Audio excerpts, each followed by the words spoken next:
let's take our frozen sourdough and we're gonna do a rustic loaf with it. But for now, it's gonna go onto the counter. So it's 10:30 right now, and this is gonna rest on the counter for several hours before we shape it, because it right now is very frozen. When I made the big batch of dough, I took a chunk of it, 800 grams, and I wrote on the bag exactly what it was, how many grams, and I'm taking it out of the freezer. So it's been in the freezer for several weeks because we didn't need it when I made that big batch. But today we're gonna have it with like a spicy clam. We named it Pastapino. I'll put the recipe for the spicy clam broth below. If you like clams, make this. If you don't like clams, you could put like chicken or Italian sausage in it, put it over noodles with some fresh sourdough. By about 2 o'clock, my dough was very soft, and so I took some time to take it out of the bag and get it shaped. So I always love to have a bowl of water while I'm working with the sourdough, because it just makes it so much easier. Instead of it sticking to your hands, just put a little water on your hands and you'll be able to get it out of the bag. I had to kind of work with it a little bit because it wants to stick in there. So, this is one of those things that if you don't want it to, like you're concerned about it sticking to the bag, you could take it out of the bag when it's still frozen and just set it on the counter and let it thaw on a plate. That would work too. But the bowl of water is super helpful, and it all came out of the bag, no problem. I always put just a little bit of water down on the counter too. Instead of using flour, I like to use water because technically you're not wanting to put more flour on your dough. But here's the thing, if your dough is not working well with you and it is being too sticky, then just go ahead and put flour down. It's okay. The best thing is that you can actually get this dough to a point that you can shape it.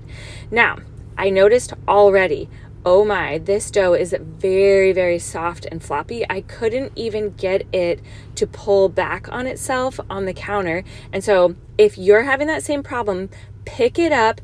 And what I'm doing is I'm essentially pulling it down on itself over and over so that the top looks really smooth. Then you're going to hang it, let it jiggle. And the reason why we're doing this is we are creating tension, and sourdough bakes better, gets fluffier, responds better if you can create tension. So put a little bit more water down, hang it, and then you start tucking it. Tuck it up, and then kind of like when you do like an old-fashioned baby diaper, you're just tucking it back and forth, and then in on itself. And it's still super squishy, more so than it is if it isn't frozen. So I could tell right now that this is not acting like it does if it has just been proofing in the fridge. And so I'm always so curious to see what's going to happen, because sourdough is such an experiment. The weather, your climate, how cold it is in your house, how hot it is, all of those things affect it. And the fact that it did not want to stay together even sitting on the counter, I just create more tension. You just are always wanting to create more tension. Make sure you flour your banneton basket, or if you're using a bowl with a cloth napkin, flour that cloth napkin really, really well. You don't want your dough to stick to it. It's such a huge mess, huge mess. So you can see, I just have to keep pinching it. It did not want to stay together, which also tells me, okay, interesting. This dough isn't acting the way that it normally does when I take it out of the fridge, which makes sense. It was sitting in the freezer for several weeks. So what I decided to do is I'm actually going to cover the banneton basket with plastic wrap, and I'm going to pop it back into the fridge and allow it to proof in there. The reason I'm doing that is because when my dough is really soft and it doesn't want to hold together and it's a little bit tricky to work with, I sprinkle a little bit of flour on top so that my plastic wrap doesn't stick to the dough, and then I get it back into the fridge and I let it proof in there. Oh, yes. And if at all you think, oh, I think my dough is going to stick to my banneton basket, put more flour on it. You can always put more flour on your banneton basket. It's easier to add flour right now than to try to clean sticky dough off of the basket. So get some plastic wrap on. If yours is floppy, it's not wanting to stay together, we're just going to pop it into the fridge and we're going to let it proof in there. When you let it proof in your fridge, you want it to proof for at least 2 hours, but it could go longer. So if you got this ready in the morning, you could bake it at night, or maybe you got this ready in the evening and you're going to bake it the next morning. But pop it into your fridge and we will pull it out in a little bit, and that's when we'll do our final shaping. So it sat in the fridge for a few hours. Now I have my parchment paper to turn it out on. I'm getting my lame or my razor blade, whichever you use. And just remember, you're going to do one more shaping before you turn it out of the basket, because this allows you to create even more tension with your sourdough, which allows it to rise better. I know it seems like it doesn't make sense. I still don't understand in my mind why it works, but make sure you do this final tension. You want to just go all the way around your bowl, and your dough will be more stiff when it has been in the fridge. I just work my way around and pinch until I've created a lot of tension, and then we're going to turn it out. The tension helps it to rise better, and especially because this dough is acting kind of floppy, I really want to make sure that it rises well. And I just adjust it a bit once I turn it out so that it's the shape that I want it to be. It's okay to work with it a little bit right now, but I try to keep the top still have lots of flour on it so that it gets a really pretty look when it bakes. Now I'd like to do one big cut on the side, and then we're going to do a little bit of a wheat design on the other side. And it's opening up really good at this point, so I'm very hopeful that it is also going to rise really well in the oven.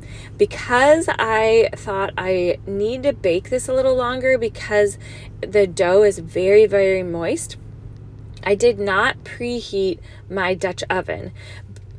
When I preheat the Dutch oven, sometimes if I have to bake it longer, the bottom of my loaf will get too dark.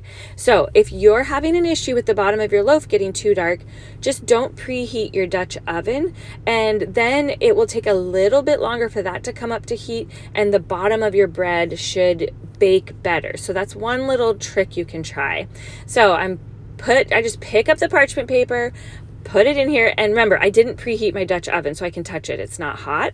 Put the lid on, and then into the oven it's going to go, and I'm baking this at 425, and I'm baking it with the lid on for 30 minutes. Then I will take the lid off and we will see how it's doing. But if you don't have a lid, that's okay. Just put a pan of water in the oven. So here's what it looks like at 30 minutes, which I'm always so curious. How's it doing? How's it rising? And I'm going to be honest, when I lifted the lid up, I thought, oh no, interesting. It's very flat. So first clue already, it isn't a nice, beautiful dome shape, but we're going to keep on going. We got to see, how is this going to turn out? What's going to happen with that dough being in the freezer? Okay, you can see after I took the lid off, it did get a better rise, and I took the temperature. It did measure 200 degrees, which is typically when your loaf will be done. But when I put the thermometer in, the dough felt different. And this is why baking so much is really good, because you start to recognize like, oh, that didn't feel exactly the same. But still, it looks really pretty. It's much glossier than my loaves are when the dough has only been in the fridge. But we're not going to give up on it yet. We want to see what's this going to look like once it cools. I'm always so curious. I just want to cut into it right away. I'm sure you feel the same way, because you have to wait. You need to wait for it to cool. There is a magic that happens when the sourdough can cool completely. But even if you've done all these steps, there are certain things that will still make your dough a little bit gummy or dense inside, instead of being that like dry crumble. Not dry like bad dry, but just crumbly. Okay, here it is. This is the moment we've been waiting for.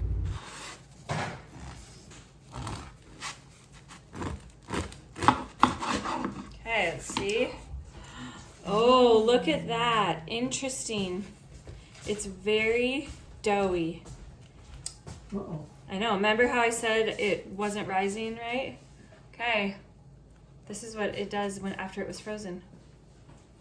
Look at that. It'll be interesting. We'll toast it, but that is for sure not the way that it turns out normally. It looks pretty on the outside.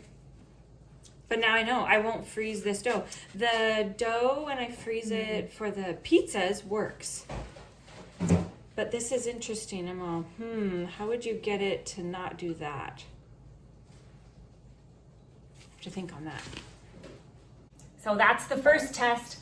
I put the dough in the freezer. It sat in there for several weeks.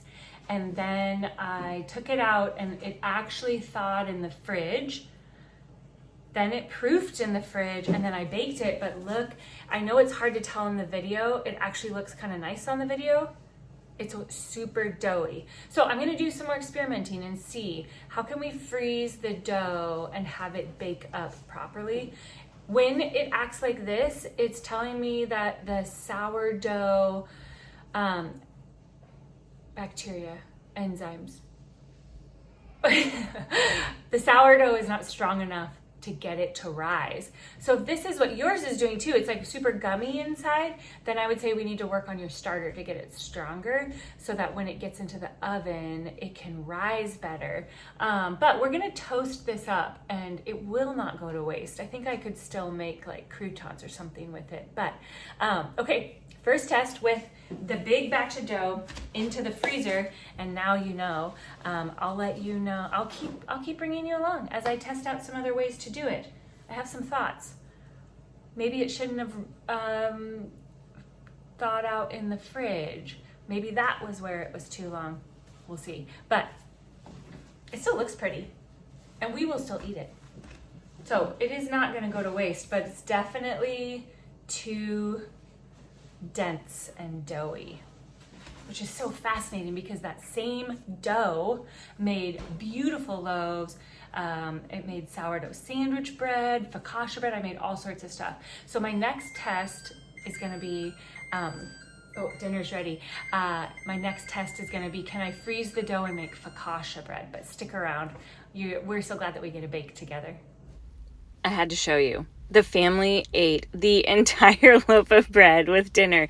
Nobody even complained. I thought it tasted best when toasted. So if you have a loaf that comes out a little bit gummy and dense, just toast it and enjoy. And we'll keep on experimenting with sourdough together.